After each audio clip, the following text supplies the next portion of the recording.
Okay, I'm going to be just putting in some detail on this part of the cat right here. I've got some texture in the light and dark areas. I'm just going to go in here and just kind of mimic some of the pattern I've already started.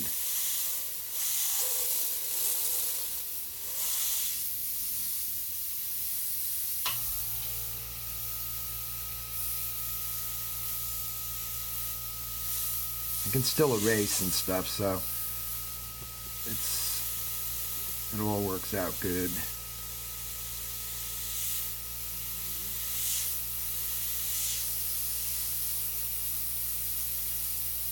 After I get some texture in, I'm going to spray lightly over it to cause the lighter areas to be knocked back into the picture more. It's a lot of back and forth, like I said in the other videos, and this is where it starts becoming more paying attention to details, paying attention to the things you see in the photograph. Now I'll be tinting over this a little, and this even has a greenish tint to it, which I can still put in over this light gray. Maybe even it's got some blue in it. I have to look at it under the direct color correct lighting. Right now, I'm just going to kind of go in here. Further away, you get softer, out of focus dots and things. Let's go over here for a minute. I'm going to tint this a little bit right here. Knock it back. You can see where I've erased up here. Very, ugly marks there that need to be put into the picture. Okay, something like this. Okay, I can come in here and create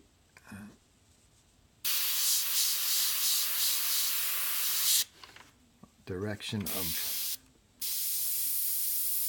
there's all kinds of, you have to figure out quickly which way you're going. Sections here that are going to be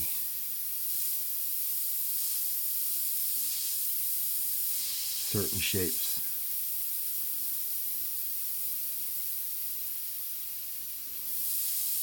These little dots are just where I'm seeing them in the picture, and some of them are bigger and further away, and then they get knocked into the picture more.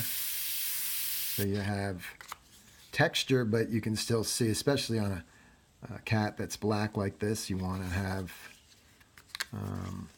a lighter area to work off of first, so you can start to show, not just have a flat, a solid black cat like a silhouette. That would look very boring.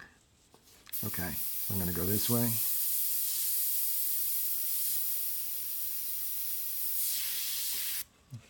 I'll come up in here now, and I am working a little more on an angle than the other videos to help me paint more comfortably.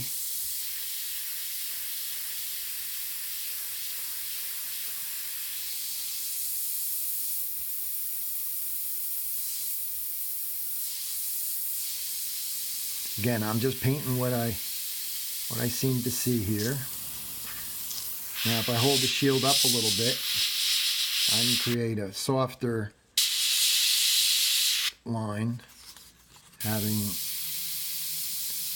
the edge of that line not be such a harsh stencil. And again, it's just going to all work its way into the different areas. And slowly but surely, wherever I see no texture, I can kind of go for it. Here, I've already erased a little. I'm going to just tint over it, paying attention to some of the little shapes and things I see. Like right here, it's going to be a little darker right there and up, but I'm going to tint over them a little, not not taking them all the way out, maybe putting a few lines in between. Again, it's very subtle things and not really a lot of detail in that area. Over here there is on this side. Okay. There's little freckly things inside the off the nose and in the highlighted areas, just like that. And this kind of just melts. The nice thing about the airbrush is as you pull it away from the surface, even though you have it, say you're pulling back a little bit, about to there, halfway is about there. So if you're anywhere in there, you pull back and you also pull the airbrush away and you can start getting some really soft edges and things that you need further away, out of focus. Okay, I'm not gonna let this video run too long. Put in, let's see, over here, I'm gonna tint this. There is a highlight. This is tracing paper here. There is a highlight right kind of in this area.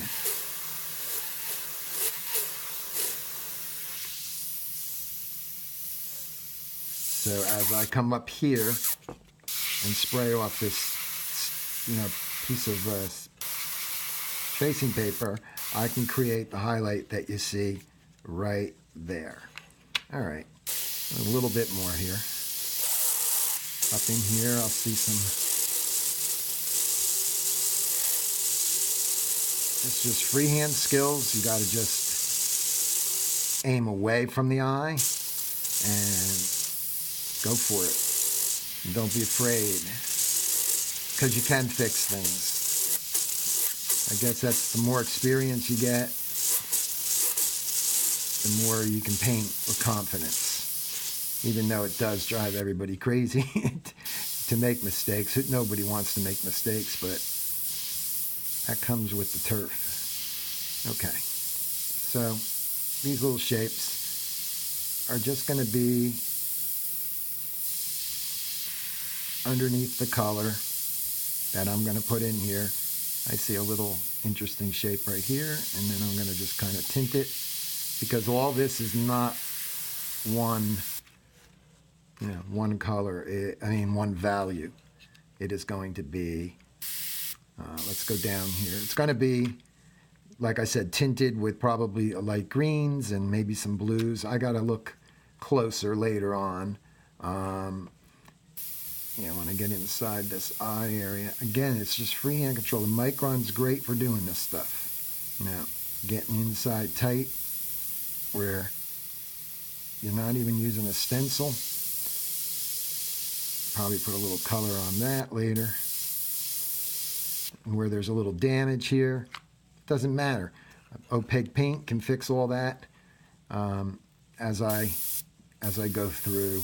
Now, I'm not going to spray close to the eye. I'm going to put a protection on the eye later on so that I can work very carefully, not ruin the eye, the shape of the eye. Okay, so we're getting a little more done. I'm just going to go down here for a minute. Most likely, I'm going to mix opaque paints in here, the whites, the different color whites. But I am going to experiment right now a little bit. I'm going to tint this white right here. I'm just going to see what I can do with the white of the board first before I go down in here and start mixing colors. I just want to see for myself if this will look as realistic as as the opaques that are the exact colors. There's a lot of marks on this white here. He's got shading. It's tinted, and then I can pull it out and like I said, you can go back in and erase, but I'm just experimenting in here for my own, just to learn on the job kind of thing, just to see. Very soft and far away. I'm kind of sculpting his mouth, and he's got some little guys right in here, squigglies or whatever we want to call them. Some areas here are dark. That's the pump stroke I'm using. where I just going back and forth, maybe a little darkness in here and over here on the edge. And this will be where I'll call the video. As you can see where I'm going with it. Just a little more tinting here just to lock it up. I'm going to still probably paint after I turn the video off, but I don't want to put real long videos up. I just want to put little shorter ones up. Okay, so there you go. A little bit of that, a little bit of that around there. That is not showing as much. The highlight at the bottom of the nose. Just knock it back until you almost can't see it, but it's still there. And that's what makes it look so realistic.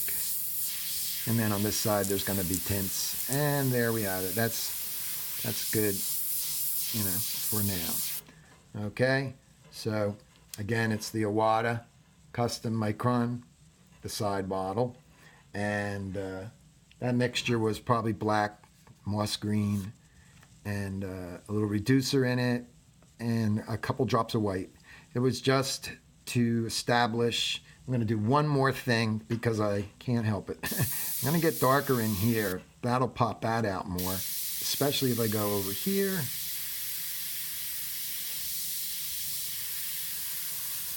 And this isn't even full-blown black here right now. But I just want to separate where the whiskers are going to shoot off. So you get a little more video here because the artist can't stop. Can't stop, man. All right, there we have it. And I'll see you guys on the next video. Thanks for watching. Take care.